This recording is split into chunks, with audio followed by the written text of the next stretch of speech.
¿Por qué es mejor hablar de retos o de desafíos que de problemas? Por una razón fundamentalmente química.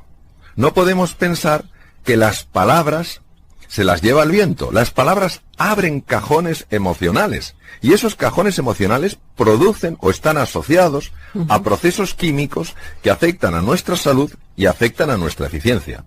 Son fundamentales las palabras que nos decimos por la mañana porque ya están influyendo a cómo vamos a vivir ese día, y son fundamentales las palabras que nos decimos antes de dormir.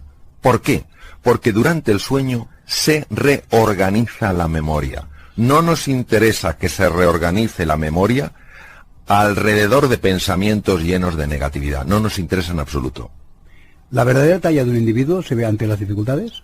Yo creo que sí.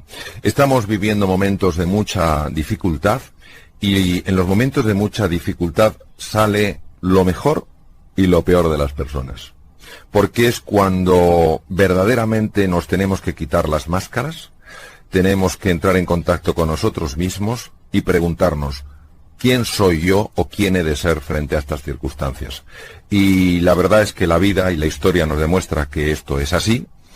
En situaciones muy complejas por las que ha pasado la humanidad, se han visto ejemplos de superación, ejemplos de inspiración que todavía hoy nos conmueven. Doctor, ¿es verdad que si no nos gobernamos...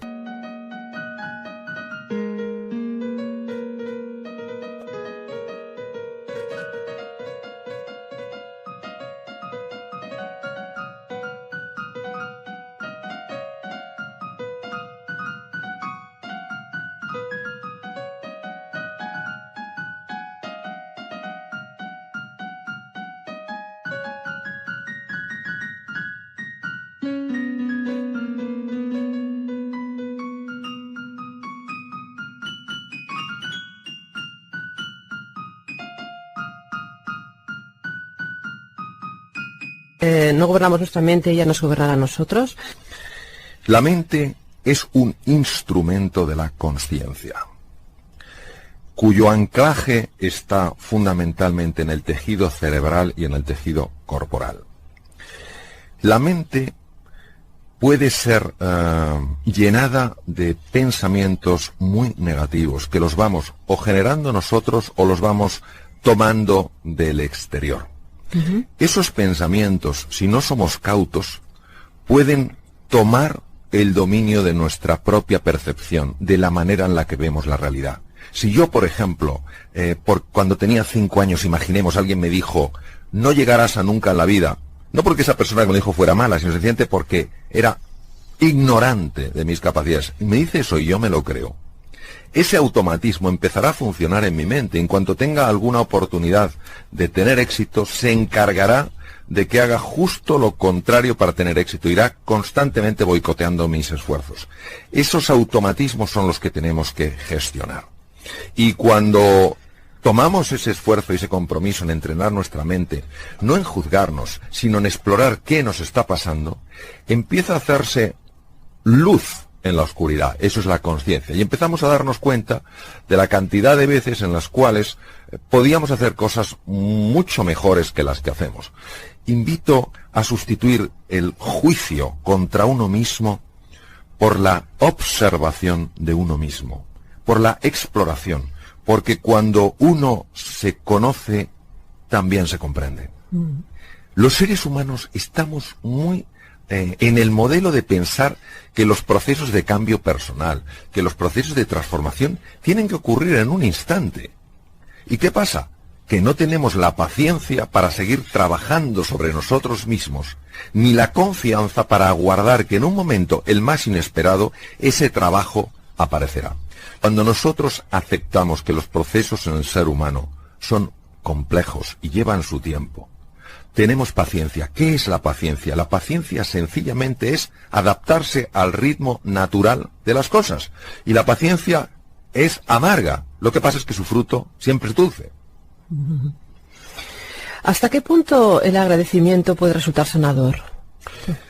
Creo que la emoción más saludable que existe es el agradecimiento, es la gratitud. Nos acostumbramos a tener vista, nos acostumbramos a tener oído, a poder hablar, a poder leer, a podernos comprar algunas cosas, a poder comer todos los días o casi todos los días, a estar más o menos calentitos, y ya esto lo damos por supuesto. Y a veces tenemos que mirar atrás y ver personas que tienen la misma dignidad que nosotros, incluso que se han esforzado mucho mejor o mucho más que nosotros, y no gozan de nada de eso. Entonces, el agradecimiento es sencillamente levantarte por las mañanas y decir, bueno, por supuesto que en mi vida no todo es perfecto, por supuesto que en mi vida hay cosas que no me gustan y cosas que tengo que mejorar. Hay tantas cosas por las que tengo que agradecer. A través de las creencias limitantes o disfuncionales, como dices tú, construimos un mundo personal más estrecho, amargo e infeliz. Claro, las creencias de las que estamos hablando no son simples ideas. El filósofo José Ortega y Gasset decía que tenemos ideas y en las creencias estamos. Son formas de estar en el mundo. Si yo tengo ideas muy fijas de mí mismo, ideas muy fijas del mundo, yo estaré respecto a mí mismo y respecto a los demás, no en base a las posibilidades que esas realidades me ofrecen, sino a esas creencias que estrechan mi percepción. El gran desafío de estas creencias es descubrirlas porque están implantadas en el inconsciente. Exige un trabajo de observación, no de juicio, de exploración y constantemente dejarse envolver por la pregunta: ¿qué me estoy diciendo a mí mismo? ¿Qué me estoy diciendo a mí misma para reaccionar de esta manera?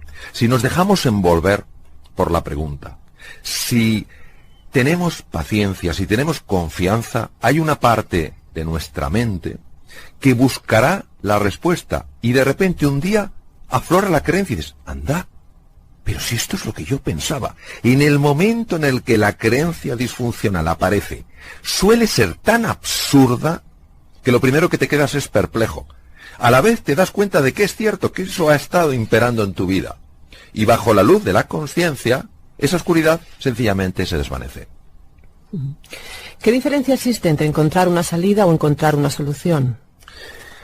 Cuando nos hallamos frente a un reto, a un desafío complejo, esto no suele ser agradable. Se genera una tensión interior, una duda de si seremos capaces de resolverlo, de encontrar una solución.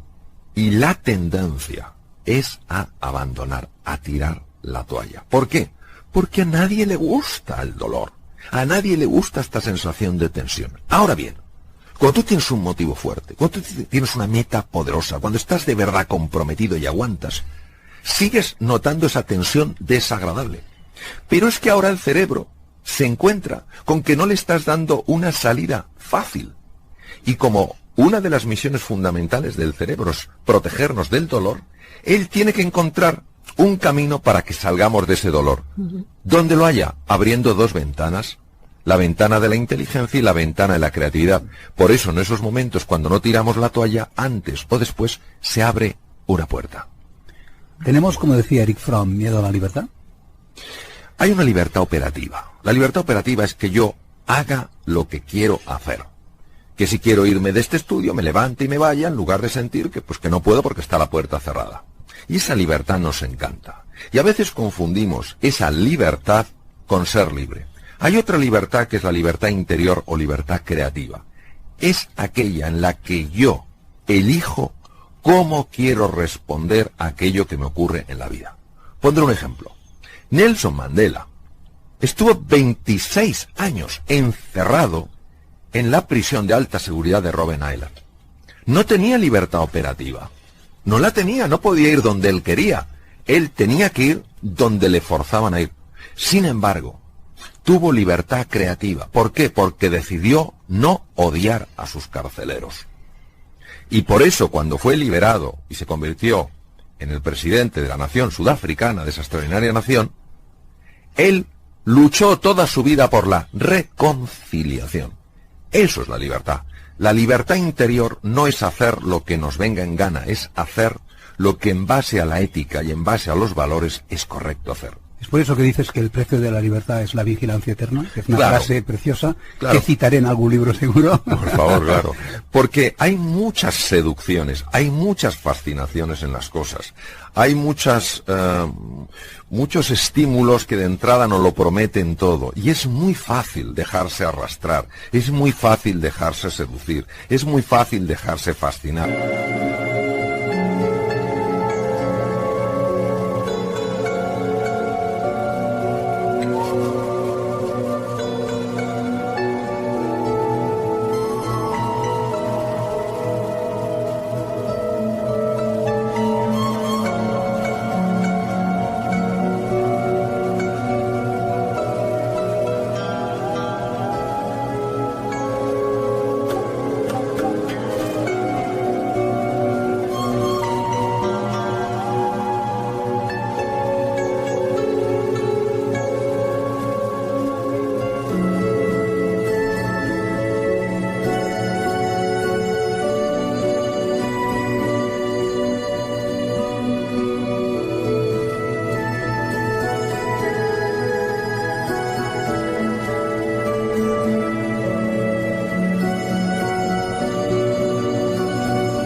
Por eso necesitamos esa libertad y decir, a ver, este estímulo me está invitando a dar de mí lo mejor, a crecer y evolucionar como ser humano. Y recordemos que crecemos y evolucionamos con los demás en el encuentro, no en el egoísmo, sino en el encuentro. O por el contrario, me está llevando a un proceso donde poco a poco voy a perder el sentido de quién soy en realidad. Por eso no es una vigilancia desde la angustia, no es una vigilancia desde la obsesión, desde la preocupación, es una vigilancia desde el estar alerta. Lo mismo que estamos alertas, o podríamos estar alerta en relación a lo que comemos, en relación a las compañías que tienen nuestros hijos. Lo mismo necesitamos estar alerta acerca de estos estímulos. Si estos estímulos verdaderamente están fomentando el ejercicio de nuestra libertad y nuestro ideal de plenitud, o por el contrario, nos están empequeñeciendo, nos están transformando en objetos. Es curioso porque es usted científico y sin embargo habla de la potencia del alma. ¿A qué se refiere? Bueno, yo creo profundamente que así como el ser humano es un ser biológico, el ser humano es un ser lingüístico, el ser humano es un ser social, el ser humano es un ser espiritual. Quiero matizar muy bien qué entiendo por espiritualidad. Por espiritualidad entiendo todo aquello que me ayude a trascenderme, es decir, a salir de mi ego, a salir de mi yo, de mi mío, y todo aquello que me ayude a encontrarme con la otra persona. Para mí, la espiritualidad es absolutamente compatible con creer en la presencia y en la existencia de un Dios, como en creer en la presencia y la existencia de un ser con la misma dignidad que tengo yo, que es la otra persona, aunque no la conozca. La espiritualidad sencillamente es esa interpelación al ser humano de salirse de sí mismo y de encontrarse con la otra persona. En el libro hablas de valores con mayúsculas. Sucintamente, ¿podrías decir cuáles son los más importantes de estos valores? Digo valores con mayúscula porque una cosa son los valores que decimos y otra cosa los valores que vivimos. Vivimos muchas veces con una falsa moral, con una gran inautenticidad, decimos una cosa y nuestra vida nos desmiente por completo. Por eso valores con mayúsculas son aquellos que se transmiten con nuestra conducta, o se reflejan nuestra conducta. Pues hay valores, por ejemplo, como la amistad. La amistad es estar con una persona o junto a una persona no por lo que tiene, sino por lo que es como ser humano. Es luchar hombro con hombro en los momentos en los que esa persona tiene dificultades. Es transmitirle a esa persona: nunca estarás solo, nunca estarás sola. Es estar atento a lo que esa persona a lo mejor necesita y no se atreve a expresar por vergüenza, por miedo, por lo que sea. Valor es la creatividad. Valor es la creatividad es un valor en cuanto que estoy constantemente viendo qué posibilidades ofrecen las otras realidades y cómo yo puedo entrar en un juego creativo con esas posibilidades. Otro valor es la compañía.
La compasión que viene de la raíz conectar con la pasión, con el sufrimiento, sencillamente es darse cuenta, trabajar, entrenar.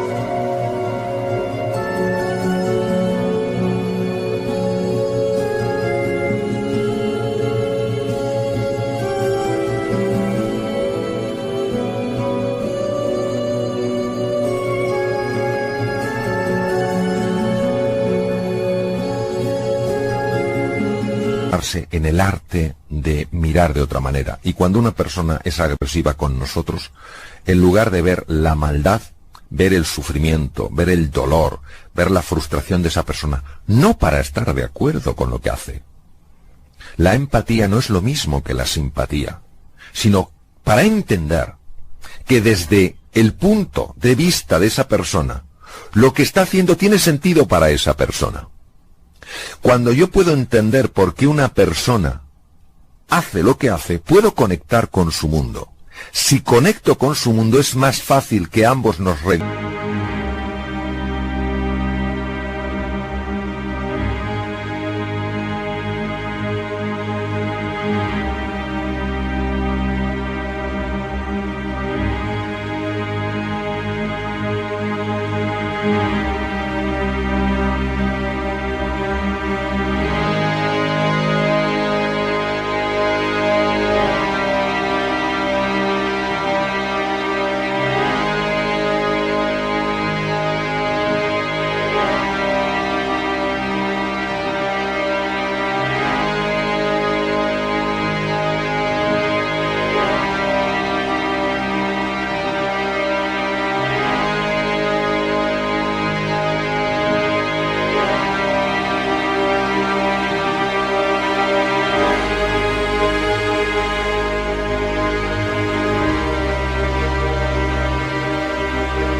dirijamos a un espacio que ofrezca mayores posibilidades y mucho menos dolor.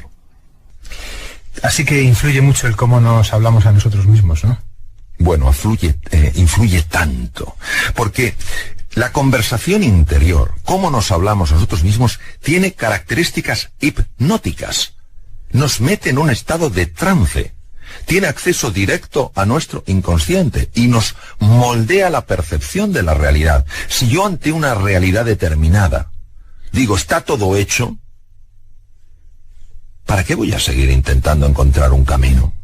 Tenemos a veces una cacofonía interior con la que hay que terminar. Magnífico tema. Hay que distinguir entre ruido y sonido. El ruido mental es fruto de unos automatismos que tenemos, unos programas, por decirlo de una manera visual, que de alguna manera están constantemente repitiéndose en nuestra cabeza. Yo no puedo, yo no sé, no hay salida, ¿qué va a ser de mí?, etcétera. Y estos programas operan desde el inconsciente y afectan al propio inconsciente. Por eso es tan importante encontrar espacios donde uno de alguna manera reduzca esa cacofonía e incluso la anule. Momentos donde uno dé un paseo por la naturaleza, momentos donde digas una música que te guste, donde leas un libro que te enganche, donde tengas una conversación de estas donde el tiempo como que se detiene, es una cosa extraordinaria. Momentos de meditación, donde sencillamente entras en un espacio interior y silencias poco a poco ese ruido mental. ¿Por qué, dice usted, todos tenemos una enorme potencia y a todos, sin embargo, nos cuesta creerlo. De alguna manera, el ser humano ha olvidado su verdadera naturaleza, su esencia, su ser, lo que define quién es. Se ha olvidado. Y por eso, desde mi punto de vista y desde mi experiencia, la vida es una escuela para recordar lo que ya somos. Y en nuestro interior, nuestro ser, es unidad, es bondad, es verdad y es belleza. ¿Es que acaso queremos alcanzar alguna plenitud? Felicidad, que en el fondo son huecas y vacías, pues podemos experimentar otras emociones, podemos sentir euforia, pero no sentiremos alegría, no sentiremos verdadero gozo.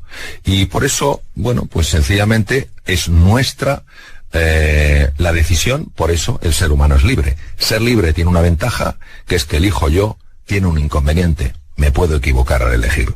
Estado de ánimo tiene mucho que ver con cómo nos relacionamos con las cosas, ¿no? Y cómo las bordeamos o las afrontamos.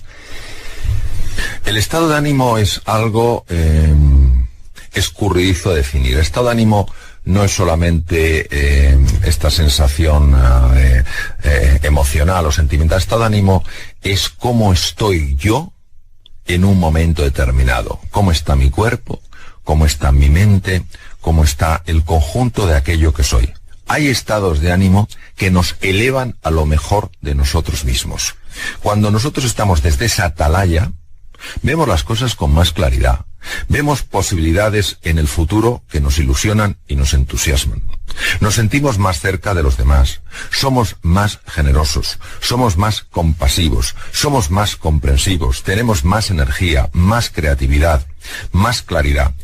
Sin embargo, cuando tenemos un estado mental que nos hunde, tenemos menos capacidad de ver con perspectiva, nos tornamos irritables, nos centramos exclusivamente en nosotros, vemos a los demás como cosas, como objetos que nos pueden ayudar a conseguir las cosas o que nos las están dificultando. Por tanto, cambia por completo la relación que yo establezco conmigo mismo y con el mundo. Nosotros podemos tener un impacto tremendo a la hora de alterar nuestros estados mentales.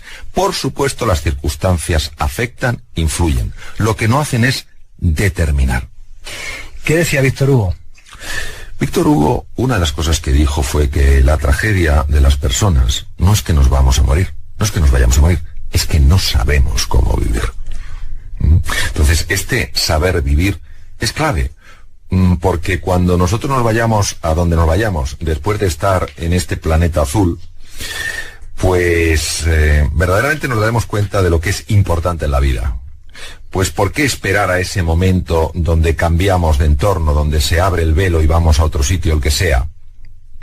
Porque si eso va a ser importante en el momento de morir, ¿por qué no es también importante en el momento de vivir?